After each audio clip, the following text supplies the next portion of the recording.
ప్రియులారా, దేవుని యొక్క మహాకృపను బట్టి యాకోబు గారు రాసినటువంటి పత్రికను 1వ అధ్యాయం నుంచి మనం 11వ వచనం వరకు 1వ అధ్యాయంలో 1వ వచనం నుంచి 11వ వచనం వరకు డీటెయిల్డ్గా మనం ధ్యానించడం జరిగింది. మరి అటు రీతిగా దేవుడు మనకి తోడుగా ఉండి ఈ 11 వచనాలను క్లుప్తంగా కాకుండా డీటెయిల్డ్గా చాలా స్పష్టంగా ధ్యానించడానికి ఆయన మనకు ఎంతగానో సహాయం చేశారు, ఎంతగానో కృపను చూపించారు. మరి ఈరోజు మనం ఏం చేద్దామంటే 12వ వచనం నుంచి 18వ వచనం వరకు ఉన్నటువంటి విషయాలను మనం ప్రభు యొక్క మహాకృపను బట్టి మనం ధ్యానించేద్దాం. శోధన సహించువాడు ధన్యుడు, అతడు శోధనకు నిలిచిన వాడే ప్రభువు తన్ను ప్రేమించు వారికి వాగ్దానం చేసిన జీవ కిరీటం పొందును. దేవుడు కీడు విషయమై శోధింపబడనేరడు, ఆయన ఎవరిని శోధింపడు గనుక ఎవడైనను శోధింపబడినప్పుడు నేను దేవుని చేత శోధింపబడుచున్నానని అనకూడదు. ప్రతి వాడును తన స్వకీయమైన దురాశ చేత ఈడ్వబడి మరులు కొల్పబడిన వాడే శోధింపబడును. దురాశ గర్భము ధరించి పాపమును కనగా పాపము పరిపక్వమై మరణమును కనును. నా ప్రియ సహోదరులారా, మోసపోకుడి, శ్రేష్టమైన ప్రతి ఈవియు సంపూర్ణమైన ప్రతి వరమును పరసంబంధమైనదే జ్యోతిర్మయుడుకు తండ్రి యొద్ద నుండి వచ్చును. ఆయన యందు ఏ చంచలతమైనను గమనాగమనములకు కలుగు ఏ ఛాయ అయినా లేదు. ఆయన తను సృష్టించిన వాటిలో మనము ప్రథమ ఫలముగా ఉండునట్లు సత్యవాక్యము వలన మనలను తన సంకల్ప ప్రకారము కనెను. మరి ఈ వచనాలలో నుంచి, మరి ఈ యొక్క పర్టికులర్ వచనాల్లో నుంచి మనం తెలుసుకోవాల్సినటువంటివి, ఈ యొక్క పత్రిక ద్వారా మనం ధ్యానించవలసినటువంటివి ఉన్నటువంటి విషయాలను నేను 2 పార్ట్స్గా విడగొట్టాలని ఆశిస్తున్నాను. అందులో మొదటిది 14వ వచనం వరకు మనం జాగ్రత్తగా గమనించినట్లయితే కనుక అది ఒక పార్ట్ కింద, క్షమించండి 15వ వచనం వరకు ఒక పార్ట్ కింద, అలాగే 16 నుంచి 18 వరకు సెకండ్ పార్ట్ కింద నేను డివిజన్ చేసి నేను చెప్పడం జరుగుతుంది. కనుక దయచేసి గమనించండి ప్రియులారా. మరి 12వ వచనం నుంచి 15వ వచనం వరకు ఉన్నటువంటి విషయాలు ఏవైతే ఉన్నాయో ఇవన్నీ కూడా నేను చాలా ఫాస్ట్గా, చాలా వేగంగా కంప్లీట్ చేసే ప్రయత్నం చేస్తాను. ఇందులో అర్థం కానటువంటి విషయాలు ఏమైనా ఉంటే కనుక దయచేసి యాకోబు గారు రాసినటువంటి పత్రిక 1వ అధ్యాయంలో 2వ వచనం నుంచి మరి 4వ వచనం వరకు నేను వివరించినటువంటి విషయాలను దయచేసి మరలా రీకాల్ చేసుకోండి, మరలా రివిజన్ చేసుకోండి. ఎందుకంటే నేను చెప్పే విషయాలు అనేవి ఆ రోజు నేను ఏదైతే ఎక్స్ప్లెయిన్ చేశానో, మరి 2వ వచనం నుంచి 4వ వచనం వరకు నేను ఏదైతే ఎక్స్ప్లెయిన్ చేశానో ఆ వచనాలకి కనెక్ట్ అయి ఉంటాయి కనుక, ఒకవేళ మీరు వాటిని మిస్ అయి ఉంటే కనుక దయచేసి వాటిని చూడండి. ఒకవేళ మిస్ అవ్వకుండా ఉంటే కనుక మంచిది, దేవునికే మహిమ కలుగును గాక. మరి శోధన సహించువాడు ధన్యుడు, 12వ వచనం నుంచి 15వ వచనం వరకు మళ్ళీ చూద్దాం ప్రియులారా. శోధన సహించువాడు ధన్యుడు, అతడు శోధనకు నిలిచిన వాడే ప్రభువు తన్ను ప్రేమించు వారికి వాగ్దానము చేసిన జీవ కిరీటం పొందును. దేవుడు కీడు విషయమే శోధింపబడనేరడు, ఆయన ఎవరిని శోధింపడు గనుక ఎవడైనా శోధింపబడినప్పుడు నేను దేవుని చేత శోధింపబడుతున్నానని అనకూడదు. ప్రతి వాడును తన స్వకీయమైన దురాశ చేత ఏడ్వబడి మరులు కొల్పబడిన వాడే శోధింపబడును. దురాశ గర్భము ధరించి పాపమును గనుక పాపము పరిపక్వమై మరణమును కనును. ప్రియులారా, మరి ఇక్కడ మనం గమనించినట్లయితే ఎవరైనా కానీ శోధనలో పడిపోతున్నప్పుడు కానీ శోధించబడుతున్నప్పుడు కానీ దేవుని చేత శోధించబడుతున్నానని చెప్పకూడదు. ఎందుకంటే దేవుడు ఎవరిని కూడా కీడు విషయమే శోధింపడు, ఆయన మంచి విషయమై మాత్రమే. అందుకే ఆయన అంటాడు, శోధనల్లో పడినప్పుడు, నానా విధములైనటువంటి శోధనల్లో మీకు కలుగునప్పుడు మీరేం చేయాలయ్యా అంటే అక్కడ చెప్తున్నారు ఆయన మహా ఆనందమని ఎంచుకొనుడి. శోధనలో మనం కలుగుతున్నప్పుడు, మనకి శోధనలు ఎదురవుతున్నప్పుడు మహా ఆనందం ఎంచుకోవాలి. ఎందుకంటే ఆ శోధనలు అనేవి మనం పరలోకానికి తీసుకువెళ్ళటానికే, మనం సంపూర్ణులుగా ముందుకు సాగటానికే, మనం పరిపూర్ణులుగా ముందుకు ఎదగటానికే తప్ప మనలో ఒక పాపము కలిగించాలనే ఉద్దేశంతో రావట్లేదు. అయితే ఈ శోధనలో ఎవరో పడిపోతారు, శోధనలో ఎవరో దెబ్బతింటారు అంటే ఎవరైతే దురాశతో నిండుకుంటారో వారు మాత్రమే దెబ్బతింటారు. ఎందుకంటే ఒక శోధన అనేది ఒక మనిషి దగ్గరికి రావటానికి ముందు జరుగుతున్నటువంటి ప్రొసీజర్, ఒక శోధన మనిషి యొద్దకు రావటానికి జరిగే ఒక particular things, what are the things, what are the situation that are happening అనేది మనం చూసాం కనుక, మరి అపవాది పర్మిషన్ తీసుకొని మనిషి వద్దకు రావడం జరుగుతుంది. అలా జరిగినప్పుడు వాడు చేసే ప్రతిదీ ఒక్కటి కూడా ఎలా చేస్తాడయ్యా అంటే మనలో ఉన్నటువంటి దురాశను, ఇక్కడ మనకి క్లియర్గా అర్థం కావాలి. దురాశ అంటే ఏంటి, ఆశ అంటే ఏంటి అనేది మనం జాగ్రత్తగా గమనించాలి.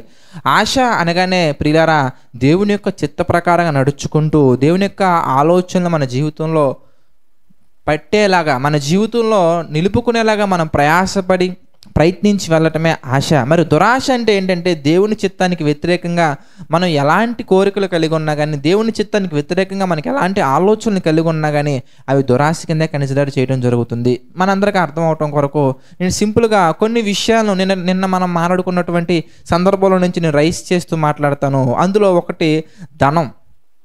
దేవుడు ఒక మనిషికి ధాన్య సమృద్ధి కలుగు చేసినప్పుడు అతను దేవుని యొక్క ఆశీర్వాదం వల్ల అది కలిగినది అనుకొనవలెను. ఎందుకంటే మనిషి యొక్క సొంత టాలెంట్ బట్టి, మనిషి యొక్క సొంత స్కిల్స్ని బట్టి, మనిషి యొక్క సొంత బలగాన్ని బట్టి ఏది రాదు ప్రియులారా. దేవుడు కలుగు చేయగా అతనికి ధనం వచ్చింది. దేవుడు ఎందుకు కలుగు చేశాడు అయ్యా అనగానే ఆ ధనము మీద నమ్మకం ఉంచుకోకుండా, అస్థిరమైనటువంటి ఆ ధనం మీద నమ్మకం ఉంచుకోకుండా, ధనాన్ని కలిగించినటువంటి దేవుని మీద నమ్మకం ఉంచుకొని దేవుడి పట్ల శ్రద్ధ కలిగి, దేవుని పట్ల ప్రేమ కలిగి, ఆ ఆస్తిని, దేవుడు కలుగజేసినటువంటి ఆస్తిని తాను అనుభవించుటలో మునిగిపోకుండా ఏం చేయాలి అంటే పేదలకు పంచిపెట్టాలి. సో ధనాన్ని అందించడానికి ఒక ప్రత్యేకమైనటువంటి ఒక ప్రణాళిక ఉంది.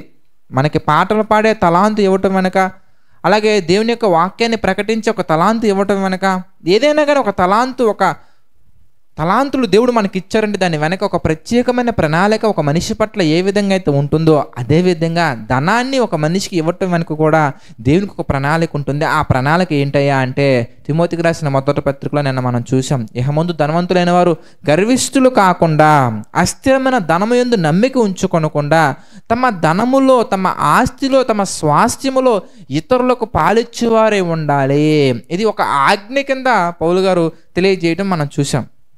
అయితే ఈ ధనవంతులుగా మారడం కంటే ముందు వారి యొక్క స్థితిగతుల గురించి మనం ఒకసారి బైబిల్లో నుంచి ఒక మనిషి మనస్తత్వం అనేది ఎలా ఆలోచిస్తూ ఎలా డైవర్ట్ అవుతూ వెళ్తుందో మనం చూద్దామండి. మొట్టమొదటగా మనిషి ఒక ధనవంతుడిగా మారడం కంటే ముందు, అంటే ధనవంతుని ఇళ్లలో పుట్టినటువంటి వారసుల గురించి నేను చెప్పట్లేదండి. ధనం మీద ఆశ కలిగి, ధనం మీద మమకారం కలిగి, ధనం మీద ఒక వ్యామోహం కలిగి పరిగెత్తినటువంటి వారి ఆలోచనలు ఎలా ఉంటాయి అని మనం గమనించినట్లయితే కనుక మత్తయి సువార్త 6వ అధ్యాయంలో ఒక సందర్భాన్ని మనం చూద్దాం ప్రియులారా. మత్తయి సువార్త 6వ అధ్యాయం మనం చూస్తే 31వ వచనం ఒకసారి మనం చూద్దాం. దేవుని యొక్క వాక్యం మనతో ఏమని సెలవిస్తుందంటే మత్తయి సువార్త 6వ అధ్యాయం 31వ వచనం మనం చూస్తే, కాబట్టి ఏమి తిందుమో, ఏమి త్రాగుదుమో, ఏమి ధరించుకుందుమని చింతింపకుడి. ఏమి తినాలి, ఏమి త్రాగాలి, ఏమి ధరించుకోవాలని చింతింపకుడి. అంటే ఒక వ్యక్తి కనుక తినటానికి కూడా ఏమీ లేని స్థితిలో ఉన్నప్పుడు, ఉండటానికి కూడా ఏమి లేని స్థితిలో ఉన్నప్పుడు అతని ఆలోచన విధానం ఎలా ఉంటుంది అనగానే దేవుని యొక్క వాక్యం చక్కగా సెలవిస్తుంది ప్రియులారా. రేపటిని గురించినటువంటి చింత, what about my situation in the future, tomorrow నా స్థితి ఏంటి, రేపొద్దున నా పరిస్థితి ఏంటని అతను ఆలోచించడం జరుగుతుంది. అందుకే 34వ వచనం కనుక మనం జాగ్రత్తగా గమనించినట్లయితే ప్రియులారా, రేపటిని గురించి చింతించకుడి.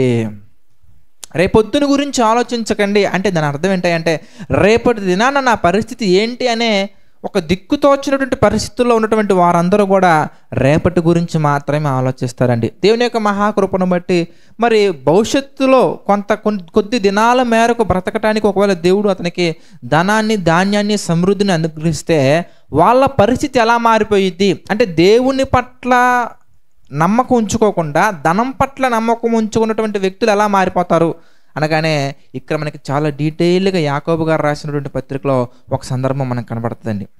ఎవరైతే దేవుని యొక్క ఆలోచనల మీద నమ్మకం ఉంచుకోకుండా దేవుడిచ్చినటువంటి ఆశీర్వాదాల మీద, అది గర్భఫలం అవ్వచ్చు, ఉద్యోగం అవ్వచ్చు, చదువుల్లో మంచి ర్యాంక్స్ అవ్వచ్చు, మంచి తల్లిదండ్రులు అవ్వచ్చు, మంచి భార్య అవ్వచ్చు, మంచి భర్త అవ్వచ్చు, మంచి పిల్లలు అవ్వచ్చు, మంచి కుటుంబం అవ్వచ్చు, మంచి వాతావరణం అవ్వచ్చు, ధనం అవ్వచ్చు, ధాన్యాలు అవ్వచ్చు, సమృద్ధి అవ్వచ్చు, ఏదైనా కానీ దేవుడు గొప్పగా దీవించినప్పుడు, ఆశీర్వదించినప్పుడు ఆ మనుషుల మనస్తత్వాలు ఎలా మారిపోతాయి అనడానికి ఉదాహరణ కింద నేను ధనాన్ని తీసుకొని మాట్లాడుతున్నాను ప్రియులారా.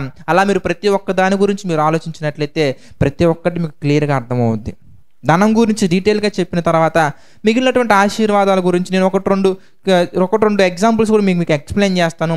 ధనం గురించి మనం జాగ్రత్తగా మన ఒక్కొక్క వచనాన్ని, ఒక్కొక్క స్థితిని మనం ఆలోచించుకుంటూ వెళ్తే రేపటి గురించి ఆలోచిస్తూ చింతించే స్థితిలో ఉన్నటువంటి వ్యక్తికి దేవుడు కనుక ఒక మంచి స్థితిని దేవుడు అనుగ్రహించినప్పుడు వాళ్ళ మనస్తత్వాలు ఒకవేళ దేవుడిచ్చినటువంటి ఆశీర్వాదాల మీద మాత్రమే ఉంటే, దేవుడి మీద ఉండకుండా, దేవుణ్ణి పట్టించుకోకుండా ఒకవేళ ఉంటే గనక వారు ఎలా ఆలోచిస్తారు అనగానే యాకోబు గారు రాసినటువంటి పత్రికలో 4వ అధ్యాయంలో 13వ వచనం చూద్దాం ప్రియులారా. అంటే ఒక మనిషి మనస్తత్వం ఎలా మారిపోతుంది అనగానే యాకోబు గారు రాసిన పత్రిక 4వ అధ్యాయం 13వ వచనం మనం చూస్తే, నేడైనను రేపైనను ఒకానొక పట్టణమునకు వెళ్ళి అక్కడ 1 సంవత్సరం ఉండి వ్యాపారము చేసి లాభము సంపాదింతము రండని చెప్పుకొని వారలారా.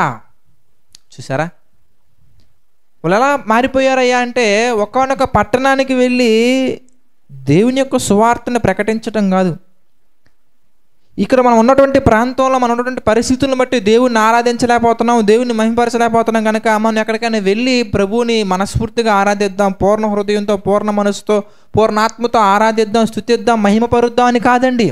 ఒకానొక పట్టణానికి వెళ్ళి అక్కడ 1 సంవత్సరం ఉండి వ్యాపారము చేసి లాభము సంపాదించుకొందాం రండిని చెప్పుకొని వాళ్ళరా. అంటే దేవుడు వాళ్ళని ఎంత దీవించారయ్యా అంటే, ఒక పట్టణములో బ్రతకటానికి కావలసినటువంటి స్థితి, ఆ పట్టణంలో బ్రతకటానికి కావలసినటువంటి ప్రతి వనరు కూడా దేవుడు వాళ్ళకి అనుగ్రహించినప్పుడు వారు ఏం చేస్తున్నారయ్యా అంటే, ఆ ఇచ్చినటువంటి వనరులతోటి, ఇచ్చినటువంటి తలాంతులతోటి, ఇచ్చినటువంటి ఆశీర్వాదంతో వాళ్ళు ఏం చేస్తున్నారంటే ఒకానొక పట్టణములో ఉండి లాభము సంపాదిద్దాం రండి అని చెప్పుకుంటున్నారండి.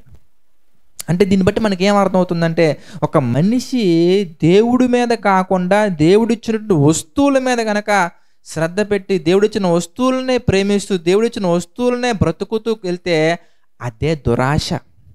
క్లియర్గా మళ్ళీ చెప్తున్నానండి, దేవుడిని కాకుండా దేవుడిచ్చినటువంటి వస్తువుల మీద కనుక మన మమకారం, ప్రేమ, అనురాగం, ఆప్యాయతలు పెంచుకుంటూ మనం వెళ్ళిపోతూ ఉంటే అదే దురాశ. అది ఎక్కడికి దారి తీస్తుందయ్యా అంటే, దేవుని యొక్క వాక్యం సెలవిస్తుంది ప్రియులారా, దురాశ గర్భము ధరించి పాపమును కనగా. చూసారా, ఒకానొక పట్టణానికి వెళ్ళి అక్కడ 1 సంవత్సరం ఉండి వ్యాపారం చేసి లాభము సంపాదించము రెండుని చెప్పుకుంటున్నారంటే వారి హృదయాల్లో దేవుడు ఉన్నాడంటారా? మీరు చెప్పండి. No God. ఒకవేళ ఉన్నా కానీ లో లెవెల్, ఒక తక్కువ స్థాయిలో దేవుడు ఉన్నారు ఆయన హృదయాల్లో, అంతే. మరి ఒకవేళ అక్కడ కూడా ఒకవేళ వారిని దేవుడు బహుగా దీవించితే, ఒకవేళ పట్టణాలలో కూడా ఒకవేళ దేవుడు గొప్పగా దీవించి ఒక గొప్ప ఆధిక్యతనిచ్చి గొప్పగా దేవుడు మహిమపరిస్తే ఎలా మారిపోతారు ఇంతకీ అని మనం గమనించినట్లయితే లూకాసు వార్తలో మరొక సందర్భం మనకు కనబడుతుందండి. That's the ultimate level to reach the death.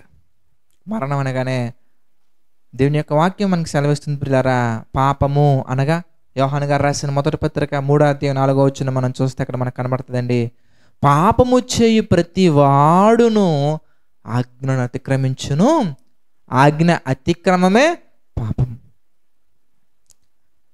అంటే దురాశ కలిగి మనం ఉంటే ఏమవుద్దంటే ఇమీడియట్గా సిన్ చేసేస్తారనే రూల్ లేదండి, చేయురనే రూల్ కూడా లేదు.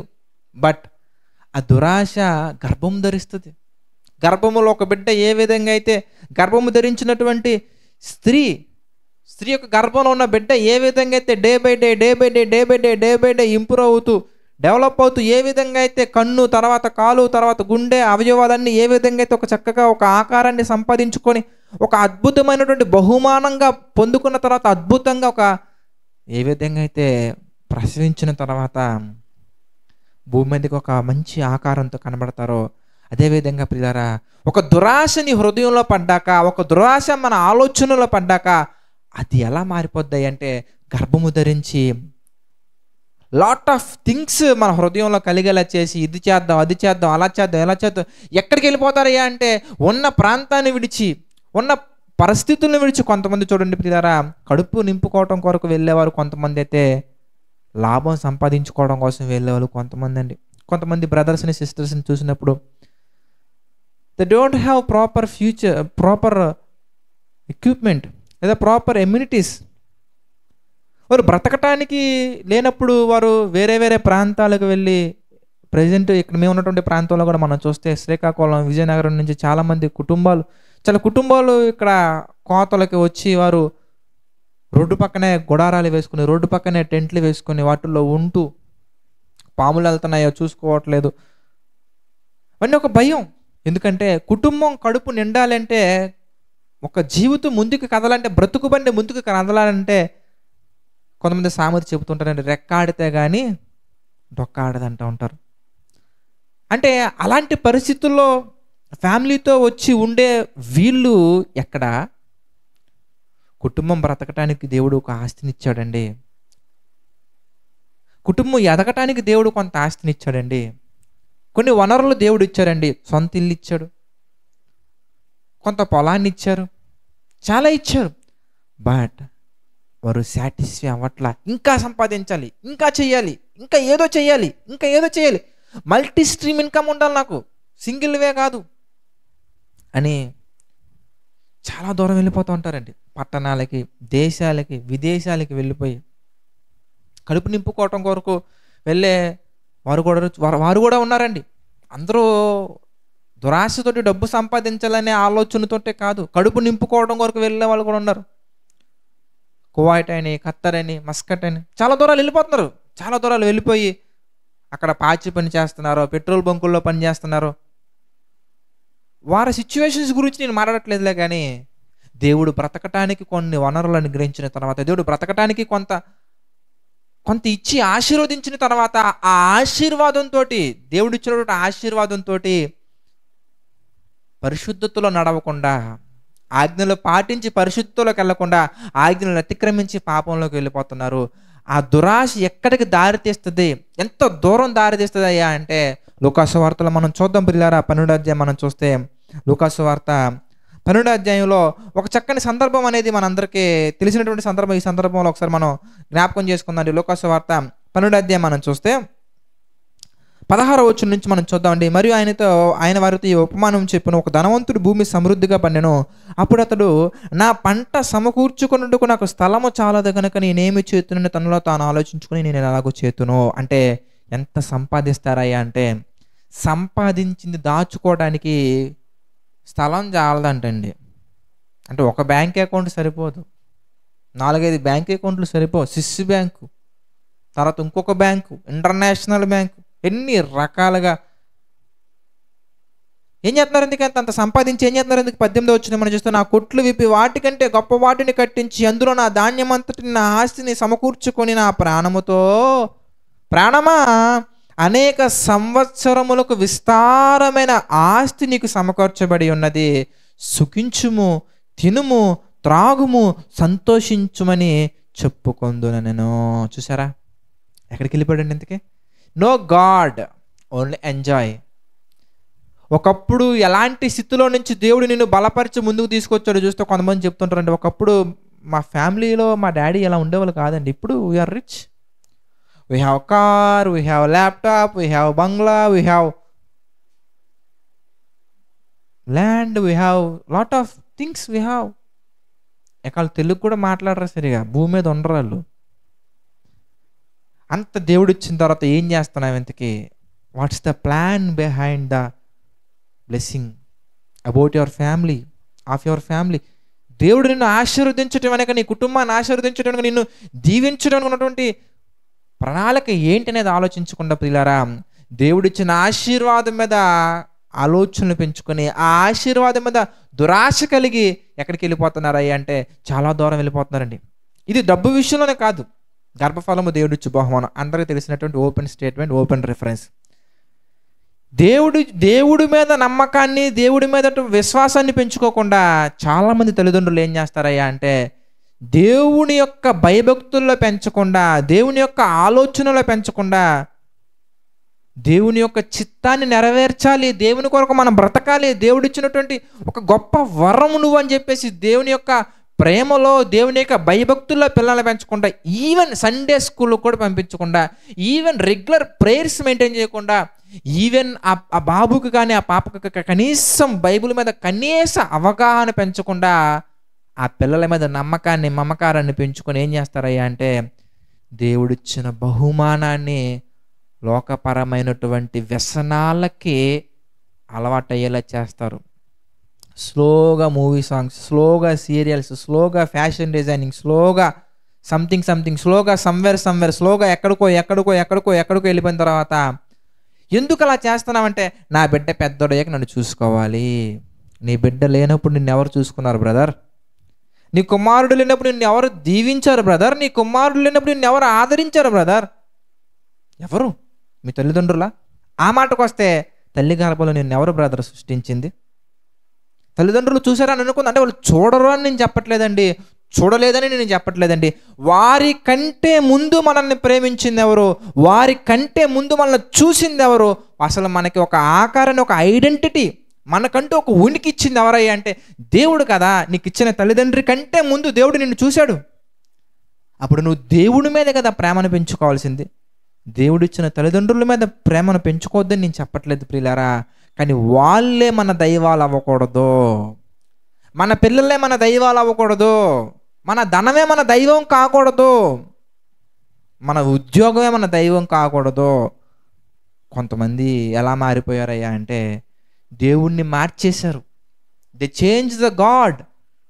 మనం కూడా మార్చేస్తున్నాం. ఎలా మార్చేస్తున్నాం అంటే నా పిల్లలే నా దేవుళ్ళు, మా అమ్మే మా దేవుడు, మా డానే మా దేవుడు, నా చదువే నా దేవుడు, నా పనే నా దేవుడు. చూడండి, మీరు చూస్తే ఫిలిప్పీలకు రాసిన పత్రికలో కొంతమంది మనకు కనబడతారండి. వీళ్ళు ఎలాంటి వాళ్ళు మీరు చూడండి, మీరు చూస్తే మీకు అర్థమైపోద్ది. మనం కూడా ఇలా ఉన్నాం లేదు మీరు ఆలోచించండి ఒకసారి. ఫిలిప్పీలకు రాసిన పత్రిక 3వ అధ్యాయం మనం చూస్తానండి, 19వ వచనం మనం చూద్దాం. ఫిలిప్పీలకు రాసిన పత్రిక 3వ అధ్యాయం 19వ వచనం మనం చూస్తే, నాశనమే వారి అంతము, వారి కడుపే వారి దేవుడు. చూసారా ఎంత చక్కగా ఉందో? వాళ్ళ కడుపే వాళ్ళ దేవుడు అంటే కడుపు కొరకు ఎంత దూరమైనా వెళ్తారండి. America, Afghanistan, Kuwait, Muscat, Qatar, ఒబ్బో ఎక్కడికైనా వెళ్ళిపోతారు. దేవుని కొరకు ఒక వీధి దాటరు అంతేనండి, ఒక జిల్లా దాటరు. దేవుని కొరకు ఒక జిల్లా దాటరు, కానీ కడుపు కొరకు రాష్ట్రాలు దాటి, అది అమ్మాయిలైనా అబ్బాయిలైనా కానీ ఎంత దూరమైన వెళ్ళిపోతారండి. దేవుని కొరకు మాత్రం ఒక జిల్లా దాటడానికి, 2-3 జిల్లాలు దాటడానికి ఎన్ని కారణాలు చెప్తామో. స్టడీస్ కొరకు ఎంతో దూరం వెళ్తామండి. అంటే నువ్వు స్టడీస్ని ప్రేమిస్తున్నావా, సేవియర్ని ప్రేమిస్తున్నావా? మనీ కొరకు చాలా దూరం వెళ్ళిపోతామండి. మనం మనీని ప్రేమిస్తున్నామా, లేదంటే మంచి మనసున్న యేసయ్యని ప్రేమిస్తున్నామా? మనం లోకాన్ని ప్రేమిస్తున్నామా, లోకంలో నీకంటూ ఒక గుర్తింపునిచ్చిన దేవుణ్ణి ప్రేమిస్తున్నామా? దేన్ని ప్రేమిస్తున్నాం మనం? ఎందుకంటే మనం దేవుణ్ణి అయితే కాదండి, వేరే వాటిని, అనగా దేవుడు మన జీవితంలో కలిగించినటువంటి వాటిని, దేవుడు మన జీవితంలో ఇచ్చినటువంటి వాటిని ప్రేమిస్తున్నాం. సేమ్ థింగ్ అనేది అబ్రహాం గారి జీవితంలో కూడా జరిగింది, మనం గమనించవచ్చండి. అబ్రహామా, yes my lord, please tell me. ఆదికాండం 22వ అధ్యాయం 1వ వచనం నుంచి మీరు చదవని ఆ సందర్భం మీకు అర్థమవుతుందండి. నీకు ఉన్న ఒక్కగానైనా కుమారుడు, అనగా నీవు ప్రేమించు ఒక్కడైనా ఉన్న నీ కుమారుణ్ణి బలివు అన్న వెంటనే అబ్రహాం గారు ఏ మాత్రం ఆలోచించలేదండి. ఎందుకంటే అబ్రహాం గారు ఎవరిని చూస్తున్నాడయ్యా అంటే దేవుడిచ్చిన బహుమానాన్ని కాదండి, బహుమానాన్ని ఇచ్చిన దేవుణ్ణి చూస్తున్నాడు. మనం దేవుడిచ్చిన బహుమానాలు చూస్తాం, కానీ మనం చూడాల్సింది, మనం మమకారాన్ని, ప్రేమను, ఆప్యాయతలను పెంచుకోవాల్సింది దేవుడిచ్చినటువంటి బహుమానాల మీద కాదండి, బహుమానం ఇచ్చిన దేవుడి మీద మనం పెంచుకోవాలి. దేవుడు ఇచ్చిన బహుమానాల మీద మమకారాలు, ఆశలు పెంచుకున్న కొంతమంది తండ్రుల జీవితం మనం బైబిల్లో చూస్తే నిజంగా ఆశ్చర్యాన్ని కలిగిస్తుందండి. ఏమైంది ఫైనల్గా? తను కష్టపడి దేవునిలో నిష్ఠగా ఉండి భయభక్తులు కలిగి దేవుని యొక్క యాజకత్వం చేసి సంపాదించుకున్న పేరు మొత్తాన్ని సర్వనాశనం చేసేసారండి. ఎవరో? ఏలీ కుమారులు. మరి కయ్యూను, మరి ఇష్మాయేలు, మరి ఏశావు, వీళ్ళంతా ఎవరయ్యా అంటే దేవుని యొక్క పిల్లలు, దేవుని యొక్క విశ్వాసులు యొక్క గర్భాన్ని పుట్టినటువంటి వారే. ఏం చేశారో మనం చూస్తే మనకు అర్థమైపోతుందండి. మరి బైబిల్లో ఉన్నటువంటి సందర్భాలే మనం చూడాల్సిన అవసరం లేదండి. మనం బయట లోకాన్ని మనం చూసినా కూడా మనకు అర్థమైపోద్దండి. కన్న తండ్రే కూతుర్ని పాడు చేయటం, సొంత అన్నే చెల్లిని పాడు చేయటం, సొంత తమ్ముడే అక్కని చంపడం, సొంత తమ్ముడే అన్నయ్యని చంపడం, తల్లిదండ్రులే పిల్లల్ని బలి ఇవ్వటం మనం చూసాం. రాయలసీమలో ఒక సందర్భం పిల్లల్ని చంపేస్తున్నారండి. దేనికి దేనికి? అందుకే దేవుడిచ్చినటువంటి బహుమానాల మీద మనం ఆశ కలిగితే ఆ ఆశ దురాశ. అందుకే మనం ఏం గుర్తుంచుకోవాలి? ఎందుకంటే దేవుడి మీద ఆశ కలిగి మనం వెళ్ళాలి. దేవుడి మీద ఆశ కలిగి నువ్వు వెళ్తే ఎలాంటి శోధన వచ్చినా నువ్వు రావు. ఎప్పుడైతే దేవుడి యొక్క ఆలోచనల మీద కాకుండా, దేవుని యొక్క మనసు మీద కాకుండా, దేవుని మీద కాకుండా, దేవుడిచ్చిన వస్తువుల మీద, రిసోర్సెస్ మీద, దేవుడిచ్చినటువంటి బహుమానాల మీద, దేవుడిచ్చిన మేలుల మీద, దేవుడిచ్చిన ఆశీర్వాదాల మీద మనం మమకారాలు పెంచుకుంటామో అప్పుడు మనలో ఏం స్టార్ట్ అవుతాయి అంటే దురాశ. అపవాది ఏం చేస్తాడో తెలుసా? దాన్నే క్యాచ్ చేస్తాడు. ఏదైతే నువ్వు మమకారం బాగా పెంచుకున్నావో దాన్నే క్యాచ్ చేస్తాడు. అది నువ్వు వేసుకునే బట్టల దగ్గర నుంచి, తినే ఫుడ్ దగ్గర నుంచి, ఇష్టపడే మనుషుల దగ్గర నుంచి, ప్రతి ఒక్కటి ఏదైనా కానీ. ఏషావు ఎక్కడ పడేశాడు అపవాది? చిక్కుడుకాయ కూర దగ్గర. Such a sad thing. చిక్కుడుకాయ కూర అమ్మ. ఎస్, తినే ఫుడ్ దగ్గర నుంచి ఏదైనా పెట్టుకోండి మీ ఇష్టం. ఇంకా దురాశ. చిక్కుడుకాయ కూరను ప్రేమించాలా? చిక్కుడుకాయ కూర వచ్చిన దేవుణ్ణి ప్రేమించాలా? దేన్ని ప్రేమించాలి? దేవుని కొరకు చిక్కుడుకాయ కూరను త్యాగం చేసినటువంటి ఏశావు చిక్కుడుకాయ కూర కోసం దేవుడు ఇచ్చినటువంటి ఒక మంచి స్థానాన్ని త్యాగం చేశాడు. కయ్యూను ఎవరిని ప్రేమించాడు? తమ్ముడు దృష్టిలో పేరు సంపాదించుకోవడం కోసం చూశాడా? దేవుడి దృష్టిలో పేరు సంపాదించుకోవడం కోసం చూశాడా? తమ్ముడి దగ్గర గొప్ప అవ్వాలని చూశాడా? దేవుడి దగ్గర గొప్ప అవ్వాలని చూశారా? మీరు ఆలోచించండి. ఇవన్నీ కూడా ఏంటాయి అంటే బైబిల్లో ఉన్న సినారియోస్ మొత్తం మీరు జాగ్రత్తగా గమనించండి.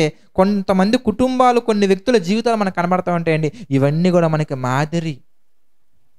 అందుకే దురాశ గర్భము ధరించి మనం చూద్దామంట. యాకోబు గారు రాసిన పత్రికలోకి వస్తే ఎలా మనం శోధనలో పడిపోతామంట, శోధనలో మనం ఎలా నిలబడకుండా దెబ్బతింటామని చెప్తున్నాడు దేవుడు. ఎందుకంటే మనం చూస్తానండి 14వ వచనం, 1వ అధ్యాయం 14వ వచనం మనం చూస్తే, ప్రతి వాడును తన స్వకీయమైన దురాశ చేత, సొంత దురాశ, వాడికి ఉన్న దురాశ, అది ఫుడ్ అవ్వచ్చు, బెడ్ అవ్వచ్చు, మదర్ అవ్వచ్చు, ఫాదర్ అవ్వచ్చు, చిల్డ్రన్ అవ్వచ్చు, లేదంటే రిలేటివ్స్ అవ్వచ్చు, స్టడీస్ అవ్వచ్చు, జాబ్ అవ్వచ్చు, మనీ సోర్స్ అవ్వచ్చు, ఏదైనా కానీ ప్రియులారా, దేనినైతే నువ్వు దేవుడి కంటే ఎక్కువగా ఇష్టపడుతున్నావు దానినే అపవాది నీ ఎదుగు తీసుకొచ్చి ఇదిగో ఇది చెయ్యి, ఇది చెయ్యి, ఇది చెయ్యి, ఇది చెయ్యి, ఇది చేయొచ్చు అని చెప్పి మనల్ని ఒక రాంగ్ ట్రాక్లో తీసుకెళ్ళి స్వకీయమైన దురాశ చేత ఏడవబడి మరులు గొల్పబడి ఇక ఆశలు రేకెత్తిచ్చి మీరు చూస్తానండి.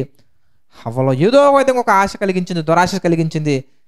ఆ పండు చూచుటకు రమ్యమైనదియు, తర్వాత ఎలా అనిపించిందండి? కన్నులకు అందమైనదియు, తినుటకు రుచి కలదయు, అట్రాక్ట్ చేసేస్తుందండి. మరులు కొల్పి ఏం చేస్తుందంటే, మరులు కొల్పబడిన వాడే శోధింపబడును. అదే నీవు గనుక ఒక యోబులా ఉంటే దేవుడిచ్చాడు, దేవుడు తీసుకున్నాడు. దేవుడి కోసమే కదా, లీవ్ ఇట్. దేవుడి కోసమే కదా, లీవ్ ఇట్. దేవుడి కోసమే కదా, సాక్రిఫైస్. దేవుడి కోసమే కదా, ఐ డోంట్ వాంట్ ఇట్. దేవుడి కోసమే కదా, ఐ డోంట్ నీడ్ ఇట్. అదే పిల్లలైనా, పొలాలైనా, వస్తువులైనా, ఏదైనా కానీ దేవుడి కోసమే కదా. ఓకే, నాకు అవసరం లేదు, ఇది దేవుడు ఇచ్చాడు, దేవుడి కోసం అంతే, ఇంక వేరే ఆలోచన ఏం లేదు. అబ్రహాం గారిని మనం చూసినా కానీ ఓకే దేవుడి కోసమే కదా, వెళ్ళిపో, వెరీ గుడ్. మోషే గారిని మనం చూసుకున్నా కానీ దేవుడి కోసమే కదా, నాకు ఆ సింహాసనం వద్దు, నాకు వద్దు, ఆ సింహాసనం వద్దు. నువ్వు అటు వెళ్తే, ఇజ్రాయేలు వెళ్తే ఆ యొక్క దేవుడి పిల్లలతో నువ్వు వెళ్తున్నావు కదా, చాలా శ్రమలు వస్తాయి. ఓకే, నాకు అయ్యే కావాలి, నాకు దేవుడు కావాలి. దేవుడితో నేను ఉన్నప్పుడు శ్రమలు వచ్చినా, ఇబ్బందులు వచ్చినా, ఇరుకు వచ్చినా, ఏదొచ్చినా కూడా అది దేవుడిచ్చే బహుమానం ముందు చాలా చిన్నవి అని అంటాడు పౌలు గారు. అంటారండి, నేను పొందబోయే మహిమ ఎదుట, నేను పొందబోయే బహుమానం ఎదుట ఈ శ్రమలు అనేవి ఎన్న తగినవి కావు. ఉద్యోగం పోయిద్దా, పోని. ఎగ్జామ్ ఫెయిల్ అవుతామా, అవని. నన్ను లోకం తప్పుగా అనుకుంటుందా, అనుకోని. నాకు బిజినెస్లో లాస్ వస్తుందా, రాని. నాకు దేవుడు కంటే ఏది ఎక్కువయ్యా? ఏది ఎక్కువ కాదు. నేను దేవుని కొరకు బ్రతుకుతుంటే వారు నన్ను ఆటంకం చెప్పేవాళ్ళైతే వాళ్ళు నన్ను వదిలేయండి, నేనే వాళ్ళని వదిలేస్తాను. దట్ కైండ్ ఆఫ్ యాటిట్యూడ్ నీకు కావాలండి. డేవిడ్ గారిని చూసి వాళ్ళ భార్య నవ్వుకుంటుందండి. దావీదు గారు మందసాన్ని తీసుకొస్తున్నప్పుడు, నాట్యం చేస్తున్నప్పుడు, నూలిపోగు లేకుండా నాట్యం పరవశించిపోయి చేస్తున్నప్పుడు, పిచ్చివాడు, వెర్రివాడు అని చెప్పేసి వాళ్ళ భార్య దావీదు గారిని అనుకున్నప్పుడు, డేవిడ్ గారు నా భార్య దృష్టిలో నేను తక్కువైపోతున్నానని ఆలోచించలేదండి. ఆయన ఏం చూశాడయ్యా అంటే, దేవుడు ఆనందంగా ఉన్నాడా లేదా? నేనేమో ఇదిగో ఈ దేవదారు మ్రానులతో కట్టబడినటువంటి ఈ యొక్క రాజ మందిరంలో నేనుంటే నా దేవుడు గుడారంలో ఉండటమా? అయ్యో, నాకు నిద్ర పట్టట్లేదు. ఏదో ఒక విధంగా నేను ఆ మందసాన్ని నేను తీసుకొచ్చి నా దగ్గర ఒక మంచి ప్లేస్లో నేను అరేంజ్ చేసుకోవాలి. నేను ఎలా ఉండగలను? ఏసీలో నువ్వు ఉంటున్నావండి, కానీ దేవుని కొరకు జరుగుతున్న పనులు ప్రశాంతంగా వెళ్తున్నాయా అనే ఆలోచన నీకు ఉండాలి. ప్రశాంతంగా చక్కగా చల్లటి ఏసీలో నువ్వు పడుకొని ఏ మాత్రం ఆలోచన లేకుండా ఉంటున్నావు, కానీ దేవుడి పనులు ఎలా వెళ్తున్నాయనే ఒక కనీస ఆసక్తి నీకుందా? కనీస ఆలోచన నీకుందా?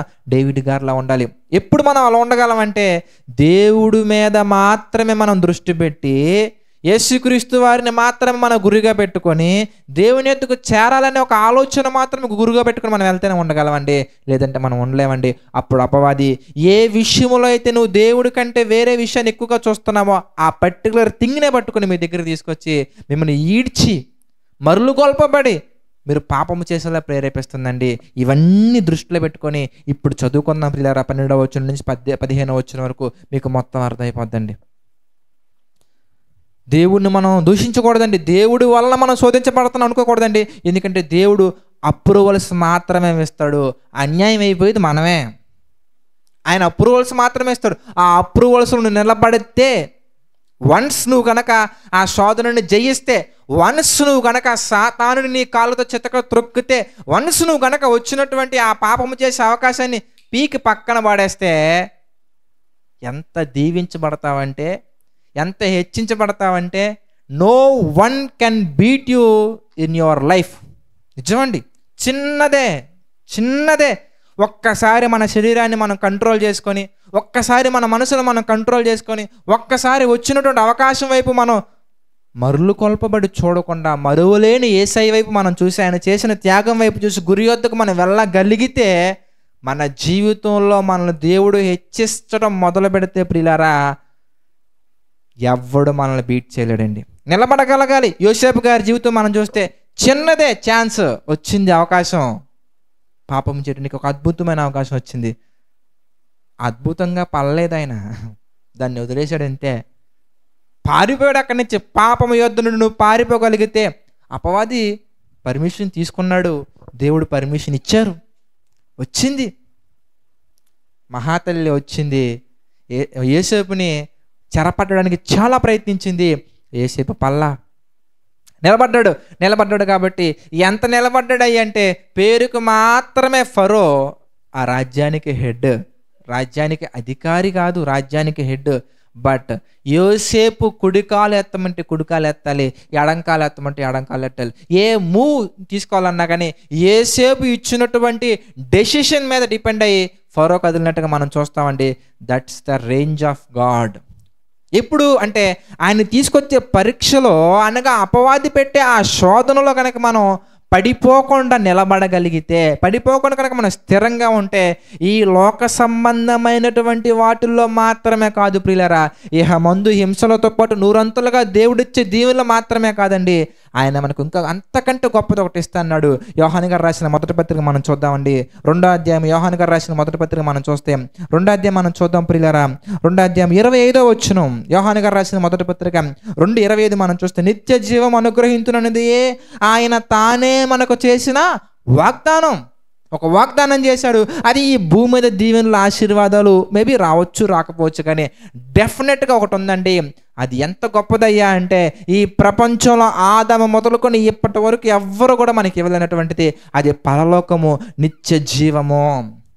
దురాశలలో మరుగులు కొలపబడి దురాశ కలిగి పాపం, దురాశ గర్భము ధరించి పాపము, కానీ ఆ పాపం పరిపక్వమై మరణాన్ని దగ్గరికి మనం వెళ్ళటం కంటే కూడా ఆశ కలిగి, నిరీక్షణ కలిగి, ప్రేమ కలిగి, పరిశుద్ధతలో బ్రతికి సంపూర్ణులుగా మారి పరలోకం చేరుకోవడం అనేది దేవుని యొక్క అద్భుతమైనటువంటి ప్రణాళిక. దురాశలలో నువ్వు పడి ఆ దురాశ గర్భము ధరించి పాపాన్ని, కానీ ఆ పాపం పరిపక్వమై మరణాన్ని కనడానికి అది అపవాది యొక్క ప్లాన్ అయితే, ఆశ కలిగి, నిరీక్షణ కలిగి, దేవుని యెడల విశ్వాసము కలిగి ఆజ్ఞలు పాటించి పరిశుద్ధంగా ఉండి ఆ పరిశుద్ధతలో సంపూర్ణులుగా మారి దేవుని యొద్దకు చేరుకోవాలి, నిత్య జీవాన్ని పొందుకోవాలనేది దేవుని యొక్క ప్రణాళిక. అపవాది కుయుక్తి ఇక్కడ నీకు కనబడుతుంటే దేవుని యుక్తి కూడా నీకు కనబడుతుంది. నువ్వు దేవుని యుక్తిని చూడకుండా అపవాది కుయుక్తిని చూస్తే తప్పకుండా దెబ్బతింటామండి. ఈ స్లైట్ డిఫరెన్స్ మనం గమనించగలగాలి. అప్పుడు మన జీవితంలో వచ్చే ప్రతి అవకాశం అనేది అపవాది తీసుకొస్తుందా, దేవుడు తీసుకొస్తుందా మనకు అర్థమవుద్ది. అపవాది తీసుకొచ్చే సన్నివేశం అది, దేవుడు తీసుకొచ్చే సన్నివేశమా? ఈ సందర్భంలో ఏ స్టెప్ నేను తీసుకోవాలి? మంచి అవకాశం వచ్చింది, మంచి అమ్మాయితో నేను చేయనిస్తే గొప్పగా నేను తప్పకుండా నేను ఈజిప్ట్ కంట్రీ మొత్తం మీద నేను రాజునైపోతా అని కనుక అక్కడ మనం ఒక రాంగ్ స్టెప్ తీసుకుంటే యోసేపు గురించి ఇలా చదువుకున్న వాళ్ళం కాదు మనం. అమ్మాయిని అపవాది తీసుకొచ్చాడు, దానివల్ల నష్టం ఉంది, అది నా దేవుడికి ఇష్టం లేదు అని అంటాడు. నా దేవునికి విరోధంగా నేను ఎట్లు పాపం చేస్తా, I cannot do it, I can't do it అన్నాడు, నిలబడ్డాడండి. ఒకటే సందర్భం తీసుకునే నిర్ణయం అనేది ఆశ కలిగిందా, దురాశ కలిగిందా? ఆశ కలిగి, నిరీక్షణ కలిగి, విశ్వాసము కలిగి, ఆజ్ఞను గైకొని పరిశుద్ధంగా ఉండి సంపూర్ణులుగా సాగి పరలోకాన్ని చేరుకునేదా? Which path you are going? ఆశ కలిగి, నిరీక్షణ కలిగి, విశ్వాసముతోటి పరిశుద్ధులుగా ఉండి పరిశుద్ధులు సహవాసం చేస్తూ సంపూర్ణులుగా మారి పరిపూర్ణులుగా అనునాంగులుగా మారి పరలోకాన్ని చేరుకునేదా? దురాశ కలిగి గర్భము ధరించి పాపాన్ని కని ఆ పాపం పరిపక్వై మరణాన్ని కలిసి నరకానికి చేరుకున్నదా? 2 paths బట్ సేమ్ సిచ్యువేషన్. ఒకే సందర్భం 2 ఆలోచనలు, ఒకే సందర్భం 2 మార్గాలు, ఒకే సందర్భం 2 destinations. Where you are going, what's your path అనేది నువ్వు తీసుకునే నిర్ణయం మీద డిపెండ్ అయి ఉంటుందండి. ఈ 12 నుంచి 15 వచనాలు జాగ్రత్తగా మీరు చదవండి, మీకు మొత్తం క్లియర్గా అర్థమైపోతుందండి. స్టిల్ మీకు ఏమైనా క్వశ్చన్లు ఉంటే కనుక మీరు అడగని, నేను తప్పకుండా ఎక్స్ప్లెయిన్ చేస్తాను. యాకోబు గారు రాసిన పత్రిక 1వ అధ్యాయము 12 నుంచి 15 వరకు మనం చూద్దాం ప్రియులారా. శోధన సహించేవాడు ధన్యుడు. ఎందుకు ధన్యుడయ్యా అంటే పరలోకాన్ని చేరుకుంటాడు గనక. అతడు శోధనకు నిలిచిన వాడే ప్రభువు తన్ను ప్రేమించే వారికి వాగ్దానం చేసిన జీవ కిరీటం అనగా పరలోకాన్ని పొందుకొనును. శోధన సహించి, ఎన్ని శోధనలు వచ్చినా సహించి యోబు గారులా నిలబడి, యోసేపులా నిలబడి, పౌలు గారులా నిలబడి, యేసుక్రీస్తులా నిలబడాలి. నిలబడి సహించి అంతము వరకు సహించి నుంచుంటే కనుక దేవుడు వాగ్దానము చేసిన జీవ కిరీటం అనగా పరలోకాన్ని మనం తప్పకుండా పొందుకుంటామండి. అలా కాకుండా దేవుడు కీడు విషయమే శోధింపబడినాడు, ఆయన ఎవరిని శోధింపుడు కనుక ఎవరైనా శోధింపబడినప్పుడు నేను దేవుని చేత శోధింపబడుతున్నాను అనకూడదు. ఎవరన్నారు అలాగా? అవ్వందే. ఆదాము అన్నాడు, ఏమయ్యా ఆదాము ఎందుకు తిన్నావయ్యా అంటే, నువ్విచ్చావు కదయ్యా మరి స్త్రీని, అందుకే తిన్నానయ్యా. ఏ అమ్మ నువ్వెందుకు తిన్నావమ్మా అంటే, నువ్వు చేసిన పామే కదయ్యా అందుకే తిన్నానయ్యా. ఏ అమ్మ తమ్ముడా ఎందుకు రాత్రి పాపం చేశావంటే, ఆ అమ్మాయిని VBSలో చూశాను, ఆ అమ్మాయిని యూత్ రిట్రీట్లో చూశాను, ఆ అమ్మాయి పాట పాడితే ఎంత మధురంగా ఉంటుందంటే, మధురంగా ఉంటే దేవుణ్ణి స్తుతించాలి, ఆ అమ్మాయిని ముఖస్తుతిగా అది చేయాల్సింది. ఆ అమ్మాయి నాకు ఆ మీట్లో పరిచయం అవ్వకపోయి ఉంటే నేను అసలు ఆ స్టెప్ తీసుకునేవాడిని కాదు. దేవుడు ఎందుకు పరిచయం చేశాడో ఏంటో, ఆయన ప్రణాళిక ఏమో అనకూడదండి. శోధింపబడినప్పుడు దేవుని చేత శోధించబడుతున్నానని చెప్పొద్దు. దేవుడిచ్చిన ఉద్యోగం పోగొట్టుకుంటే ఎలా అని ఆరాధనను పోగొట్టుకుంటావా? దేవుడిచ్చిన ఉద్యోగం పోగొట్టుకుంటే ఎలా అని దేవుడిని మహింపరిచే అవకాశం వదులుకుంటావా? దేవుడిచ్చిన ఉద్యోగం పోగొట్టుకుంటే ఎలా అని సువార్త ప్రకటించడం మానేస్తావా? సువార్త ప్రకటించే అవకాశాన్ని పోగొట్టుకుంటావా? ఏం మాట్లాడుతున్నావు తమ్ముడా, ఏం మాట్లాడుతున్నావు చెల్లెమ్మ? దేవుడిచ్చిన ఉద్యోగాన్ని ప్రేమించకూడదు. అలా ప్రేమించి దేవుడిచ్చిందే కదా, దేవుడిచ్చిన వ్యక్తే కదా, దేవుడిచ్చిన బహుమానం కదా, దేవుడే ఇచ్చాడు కదా అని నీకొచ్చే ఆ పాపం చేసే అవకాశాన్ని దేవుడి మీద నెట్టకూడదు. ఎందుకంటే శోధించబడుతున్నప్పుడు దేవుని వలన కాదు నువ్వు శోధించబడేది, నీలో ఉన్న దురాశ. అపవాది తీసుకొచ్చే అవకాశాన్ని, నీలో దురాశ ఉంది కనుక నువ్వు మరులు కొల్పబడి చక్కగా చూడ. ప్రతి వాడును 14వ వచనం, ప్రతి వాడును తన స్వకీయమైన దురాశ చేత ఏడవబడి మరులు కొల్పబడిన వాడే శోధింపబడును. ఎంత చక్కగా ఉందండి.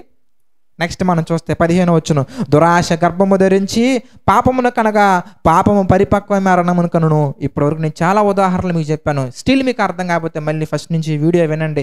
స్టిల్ మీకు అర్థం కాకపోతే కాంటాక్ట్ అవ్వండి, తప్పకుండా మీకు జవాబు నేను తెలియజేస్తాను.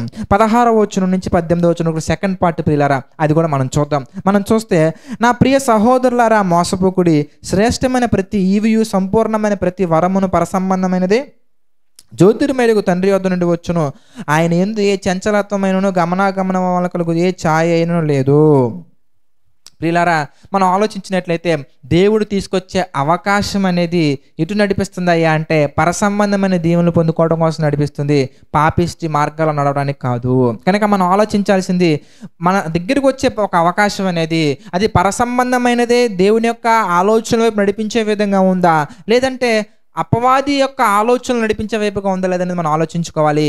ఎందుకు ఆలోచించుకోవాలంటే అక్కడ చక్కటి సమాధానం దేవుడు మనకు తెలియజేస్తున్నాడు. నెక్స్ట్ రిఫరెన్స్ మనం చూస్తే 18వ వచనం మనం చూస్తే, ఆయన తాను సృష్టించిన వాటిలో మనము ప్రథమ ఫలముగా ఉండునట్లు సత్యవాక్యము వలన మనలను తన సంకల్ప ప్రకారము కనెను.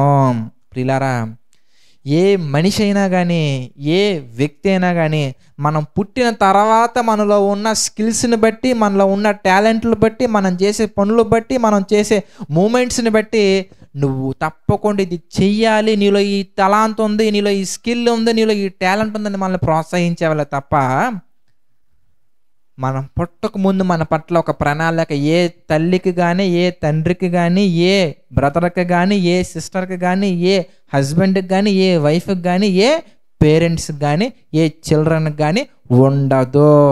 వన్స్ అగైన్ మళ్ళీ చెప్తున్నానండి, ఒకవేళ నువ్వు ఒక ఐఏఎస్ ఆఫీసర్ అవ్వాలి అనే ఒక ఆలోచన అనేది నువ్వు చదువుకుంటున్నప్పుడు, హిస్టరీ మీద నీకు ఒక మంచి గ్రిప్ వచ్చినప్పుడు, నీ సోషల్ టీచరో, లేదంటే నీ సోషల్ మాస్టరో, లేదంటే నీ మ్యాథ్స్ టీచరో, నీ మ్యాథ్స్ సార్ ఎవరో వచ్చి, ఒరే నువ్వు చాలా చక్కగా ఇవన్నీ గుర్తుపెట్టుకుంటున్నావు కదా, నీ పట్ల ఒక ప్రణాళిక నువ్వు ప్రిపేర్ చేసుకుంటే బాగుంటుంది, నువ్వు ఐఏఎస్ ఆఫీసర్ అయితే చాలా బాగుంటుంది, I will do anything for you, I will give lot of materials for you, I will provide money for you also అని చెప్తున్నారంటే దాని అర్థం ఏంటో తెలుసండి, నీవు హిస్టరీ మీద గ్రిప్ ఉంది కాబట్టి, స్టడీస్ బాగా అనాలిసిస్ చేసుకున్నావు కాబట్టి, నీ నాలెడ్జ్ బాగా ఉంది కాబట్టి ఐఏఎస్ అవ్వాలి, ఐఏఎస్ ప్రిపేర్ అవ్వని చెప్పేసి మనకి రిసోర్సెస్ని అందించి ఒక మార్గాలు తెరవడం కోసం ప్రయత్నిస్తూ ఉంటారు.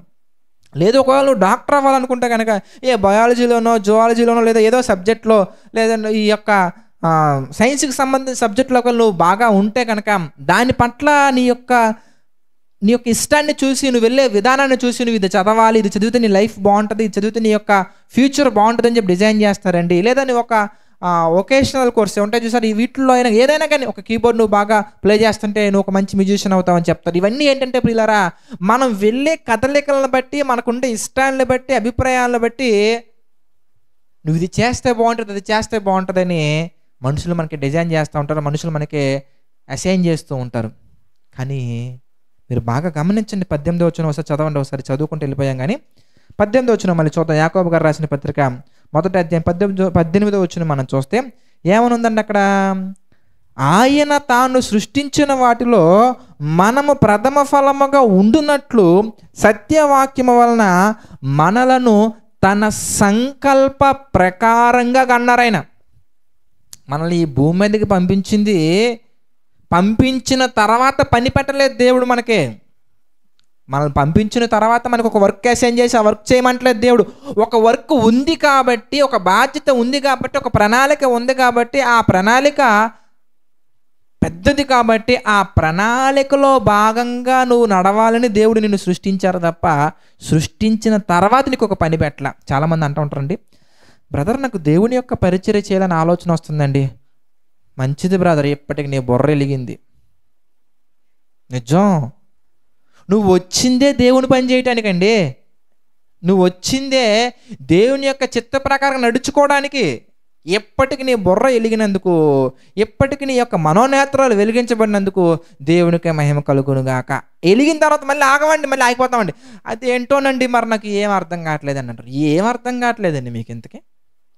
అర్థం కాకపోవడానికి ఏముంది? రెండే మార్గాలు ఉన్నాయి. దేవుని ప్రకారంగా బ్రతికి లోకాన్ని విడిచిపెడతావా, లోకం ప్రకారంగా బ్రతికి దేవుని విడిచిపెడతావా? మూడోది ఒకటి ఉంది, దేవుడు ఉమ్ము వేసే సందర్భం. అది చల్లగానైనా లేకుండా వెచ్చగానైనా లేకుండా నిలువెచ్చని స్థితిలో ఉంటావు. ఇంకా నీకు వాట్ ఈజ్ యువర్ కన్ఫ్యూజన్? ప్రతి ఒక్కరు కూడా ఎందుకు ఈ భూమి మీదకి వచ్చారయ్యా అంటే, వచ్చిన తర్వాత దేవుడు పని పెట్టలా, పని పెట్టిన తర్వాత దేవుడు మనల్ని పంపించారు భూమి మీదకి. కావాలంటే మీరు చూడండి, ఎఫెసీ పత్రిక 2వ అధ్యాయం 10వ వచనం మనం చూద్దామండి. ఎఫెసీలకు రాసినటువంటి పత్రిక రెండో అధ్యాయం మనం చూస్తానండి, 10వ వచనం మనం చూద్దాం ప్రియులారా. ఎఫెసీయులకు రాసినటువంటి పత్రిక 2వ అధ్యాయం 10వ వచనం మనం చూస్తే, మరియు వాటి యందు మనం నడుచుకొనవలెనని, వేటి యందు కొన్ని పెట్టారు దేవుడు, వాటి యందు మనం నడుచుకొనవలెనని దేవుడు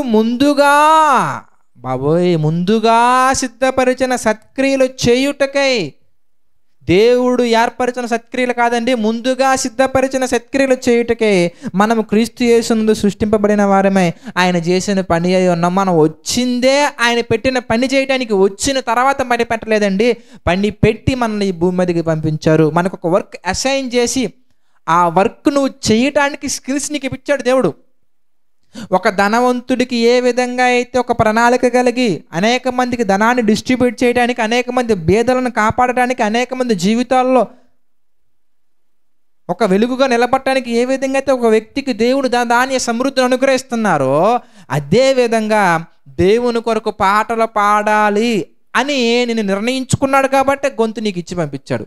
నువ్వు నిర్ణయించుకు పాటలు పాడాలి ప్రభువా, గొంతు ప్రభువా అంటే వచ్చింది కదా గొంతు. దేవుడు ముందుగానే నీ పట్ల ఒక ప్రణాళిక ఉంది. You must be A singer. What singer?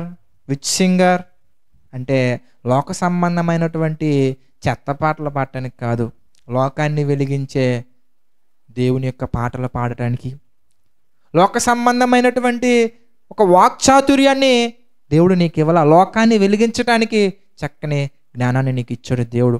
ఏదైనా ఒక విషయాన్ని చూసిన వెంటనే గ్రాప్ చేసే ఆ టాలెంట్ నీకు ఉంది అంటే అది లోకంలో ఏదో అవటానికి కాదండి, లోకాన్ని వెలిగించడానికి, దేవుడు ముందుగా సిద్ధపరిచిన సత్క్రియలు చేయటానికి మనం ఆయన చేసిన పని అయి ఉన్నాము. ఎంత ముందో మీరు చూస్తే ఆశ్చర్యపోతారండి. తల్లి గర్భంలో ఉన్నప్పుడు కాదు, జేసీఎంస్ మీరు విన్నారు already. I think 4th JCM or 5th JCM నేను చెప్పున్నాను. దాంట్లో తల్లి గర్భంలో మనం పడిన తర్వాత కాదండి, అది ఎప్పుడంటే ప్రియులారా, తల్లి గర్భంలోకి రాకముందు మనం ఎక్కడున్నాం ఇంతకీ? తండ్రిలో ఉన్నాము. తండ్రిలోకి రాకముందు ఎక్కడున్నాం ఎందుకంటే వాళ్ళ తండ్రిలో ఉన్నాము అనగా, నాన్నలోకి రాకముందు తాతలో ఉన్నాము, తాతలోకి రాకముందు మొత్తాతలో ఉన్న అలా వెనక్కి వెళ్ళిపోతే అపోస్తుల కార్యాలు 17:26 ప్రకారంగా మనందరం కూడా ఆదాములో ఉన్నామండి. ఆదాములోకి కూడా రాకముందు, ఈ యొక్క లోకాన్ని చేయకముందు, ఈ సృష్టిని చేయకముందు మీరు చూస్తే ఆశ్చర్యపోతారు ప్రియులారా. ఎఫెసీయులకు రాసిన పత్రిక 1వ అధ్యాయం 4-6 వచనాలు మనం చూద్దామండి. ఈ సంకల్పం అనేది, ఈ ప్రణాళిక అనేది, ఈ వర్క్స్ అనేవి ఎప్పుడు అసైన్ చేయబడాయి అంటే నువ్వు మీ అమ్మ గర్భంలో పడ్డ తర్వాత కాదు. అమ్మ గర్భంలోకి రాకముందు, నాన్నలో కూడా లేనప్పుడు, నాన్న నువ్వు కలిసి మీ తాతలో లేనప్పుడు, మీ తాత నువ్వు నాన్న కలిసి మీ మొత్తాతలో లేనప్పుడు, మీరందరూ కలిసి ఆదాములో లేనప్పుడు, అసలు ఆదామే లేనప్పుడు, ఆదాము ఉన్నటువంటి ఏదైనా వనమే లేనప్పుడు, ఏదైనా వనం ఉన్నటువంటి ఈ భూమే లేనప్పుడు, ఈ భూమి ఉన్నటువంటి ఈ సృష్టి లేనప్పుడు ఉన్నటువంటి ఒక బ్యూటిఫుల్ ప్లాన్, ఒక బ్యూటిఫుల్ ప్రణాళిక, ఒక బ్యూటిఫుల్ వర్క్స్ దేవుడు నీకు అసైన్ చేశారు. ఆ వర్క్స్కి తగినట్టుగా స్కిల్స్ ఇచ్చారు, ఆ వర్క్స్కి తగినట్టుగా టాలెంట్ ఇచ్చారు, ఆ వర్క్స్కి తగినట్టుగా నీలో అనేకమైనటువంటి ఆలోచనలు కలిగించారు. అవి ఇన్ని సంవత్సరాలు గుర్తుపెట్టి నాకెందుకో దేవుడి పని చేయాలని ఉంది కానీ చేయలేకపోతున్నానంటే వాట్ షుడ్ వి టెల్? ఆలోచించండి ఒకసారి. చూద్దాం మన ఎఫెసీ పత్రిక 1వ అధ్యాయం 4-6 వచనాలు మనం చూద్దాం ప్రియులారా. ఎఫెసీయులకు రాసినటువంటి పత్రిక 1వ అధ్యాయం 4-6 వచనాలు మనం చూస్తే, ఎట్లనగా తన ప్రియునియందు తాను ఉచితముగా మనకు అనుగ్రహించిన తన కృపామహిమకు కీర్తి కలుగునట్లు, ఎంత చక్కగా ఉందండి, కీర్తి కలుగునట్లు తన చిత్త ప్రకారమైన దయా సంకల్పము చొప్పున యేసుక్రీస్తు ద్వారా తనకు కుమారులుగా స్వీకరించుటకై మనలను ముందుగా తన కోసం నిర్ణయించుకొని, పుట్టాక కాదండి, ముందుగా నిర్ణయించుకొని, తర్వాత మనము తన ఎదుట పరిశుద్ధులమును నిర్దోషములై ఉండవలెనని ఎప్పుడు ఏర్పరచుకున్నాడండి? జగత్తు పునాది వేయబడక మునుపే. ఈ జగత్తుకు పునాది వేయబడక మునుపే ఏమనుందండి? వేయబడక మునుపే ప్రేమ చేత ఆయన క్రీస్తులో మనలను ఏర్పరచుకొనెను. ఈ సంకల్పం అనేది ఎప్పటిదయ్యా అంటే జగత్తు పునాది వేయబడక ముందుదండి. కనుక మనం ప్రథమ ఫలముగా ఉండునట్లు తన సంకల్ప ప్రకారంగా మనల్ని కన్నారండి. ఆ సంకల్పం ఎప్పటిదయ్యా అంటే జగత్తు పునాది వేయబడక ఉన్నటువంటి ప్లాను. ఇప్పుడు మనం ఎందుకు దురాశలోకి వెళ్ళిపోతున్నాం? ఎందుకంటే ఈ ప్లాన్ తెలియకపోవటం వల్ల. ఆ ప్లాన్ ఏంటయ్యా అంటే మనము క్రీస్తులో పరిశుద్ధులుగా నిర్దోషులుగా మారాలి, అనేక మందిని మార్చాలి, లోకానికి వెలుగుగా ఉండాలి. కనుక ఒక సందర్భం నీకు వచ్చినప్పుడు దేవుని యొక్క ప్లాన్లో నువ్వు తీసుకెళ్ళగలుగుతున్నావా, లేదంటే అపవాది యొక్క కన్నింగ్ ప్లాన్లోకి వెళ్తున్నాం అనేది నువ్వు చక్కగా ఆలోచించుకోవాలండి. సో ఇక్కడ వరకు మీ అందరికీ యాకోబు గారు రాసినటువంటి పత్రిక 1వ అధ్యాయం 12వ వచనం నుంచి 18వ వచనం వరకు అన్ని విషయాలు మీకు అర్థమయ్యాయని నేను ప్రభువు పేట ఆశిస్తున్నాను. ఇన్ కేస్ మీకు ఏదైనా సందేహాలు ఉన్నట్లయితే కనుక గూగుల్ మీట్లో ఉన్న వాళ్ళు అడగండి. మరి గూగుల్ మీట్లో లేనటువంటి వారికి ఎవ్రీ సండే మరి గూగుల్ మీట్ లింక్ వస్తుంది కనుక మీరు తప్పకుండా మీరు అడిగినట్లయితే కనుక గూగుల్ మీట్లో మీరు అటెండ్ అయ్యి అడిగినట్లయితే కనుక తప్పకుండా మీకు కూడా అవకాశం ఉంటుంది. లేదు బ్రదర్ మేము గూగుల్ మీట్లో జాయిన్ అవ్వాలనుకుంటే కనుక దయచేసి గమనించండి బ్రదర్స్ అండ్ సిస్టర్స్, మరి 50 JCMs మీరు కనుక త్వరగా పూర్తి చేసినట్లయితే కనుక మీకు కూడా మరి అవకాశాన్ని ఇవ్వడం జరుగుతుంది. ఆ అవకాశాన్ని వినియోగించుకోండి. ప్రార్థన చేసుకుందామండి. ప్రార్థన. దయగల తండ్రి, ప్రేమగల దేవ, పరిశుద్ధుడ, మహోన్నతుడ, మహాగణుడ తండ్రి, అనేకమైన విషయాలు మాకు మా తండ్రి మీరు తెలియచేస్తూ మీ చిత్త ప్రకారం నడిపిస్తూ ముందుకు తీసుకువెళ్తున్నందుకు కృతజ్ఞతాస్తుతులు చెల్లించుకుంటున్నాం తండ్రి. మమ్మల్ని దీవించండి, ఆశీర్వదించండి ప్రభా. మీ చిత్త ప్రకారం తండ్రి మేము నడుచుకున్నట్లుగా సహాయం చేయండి తండ్రి. ఆర్థిక, ఆరోగ్య, మానసిక సమస్యల్లో కురింగిన ప్రతి ఒక్కరిని మీరు జ్ఞాపకం చేసుకోండి. ప్రతి ఒక్కరికి మీ కృపతోడుగా ఉంచి నడిపించండి తండ్రి. మీ యొక్క చిత్త ప్రకారం తండ్రి కురింగిన ప్రతి హృదయాన్ని మీరు లేవనెత్తండి, బలపరచండి, స్థిరపరచండి తండ్రి. మీ యొక్క ఆలోచన ప్రకారంగా ప్రభువా మీ యొక్క సన్నిధిలో మా తండ్రి అనుదినము అనుక్షణము మా తండ్రి ముందుకు సాగటం మాకు సహాయం చేయండి తండ్రి. ఏదేమైనా మీ కొరకు మా తండ్రి నమ్మకంగా పరిగెత్తే అవకాశాన్ని అందించండి, కృప చూపించండి తండ్రి. ప్రభువా ఈ పరిచర్యను ఇంకా వేగంగా తండ్రి అనేక మంది హృదయాల్లో వెలుగులు నింపే విధంగా ముందుకు సాగటం మాకు సహాయం చేయండి తండ్రి. మమ్మల్ని అందరినీ మీరు ఆశీర్వదించండి తండ్రి. ప్రభువా ఇహ సంబంధమైన దీవులతో మాత్రమే కాకుండా తండ్రి పర సంబంధమైన దీవులతో మాత్రం మేమందరం ముందుకు సాగినట్లుగా సహాయం చేయండి తండ్రి. ఈ పరిచర్యలో ప్రభువా ఎవరైతే ఆర్థికంగా సహకారంగా నిలబడుతున్నారో వారిని జ్ఞాపకం చేసుకుని తండ్రి. అదేవిధంగా ప్రభువా మరి పరిచర్య పరంగా కూడా మా తండ్రి ప్రార్థనా పూర్వకంగా మా తండ్రి సహకారులకు నిలబడుతున్న వారిని కూడా మీరు జ్ఞాపకం చేసుకుని ప్రతి ఒక్కరికి మీ కృపతోడుగా ఉంచి నడిపించండి తండ్రి. మీ చిత్తమైతే మేము అందరం మరలా కలుసుకొని మీ యొక్క వాక్యాన్ని ధ్యానించి ధన్యతను అందించండి తండ్రి. దేవ సమస్త మహిమ ఘనత ప్రభావాలు మీకే చెల్లించుకుంటూ ప్రతి ఒక్కటి మీ చిత్త ప్రకారంగా మా అందరి జీవితంలో మాత్రమే జరిగించమని మరొకసారి వేడుకుంటూ మా ప్రభువును రక్షకుడైనటువంటి యేసుక్రీస్తు వారి పేరిట ఈ యొక్క ప్రార్థన అడిగి వేడుకొనిచున్నాము తండ్రి. ఆమెన్. అందరికీ వందనాలండి. God bless you all.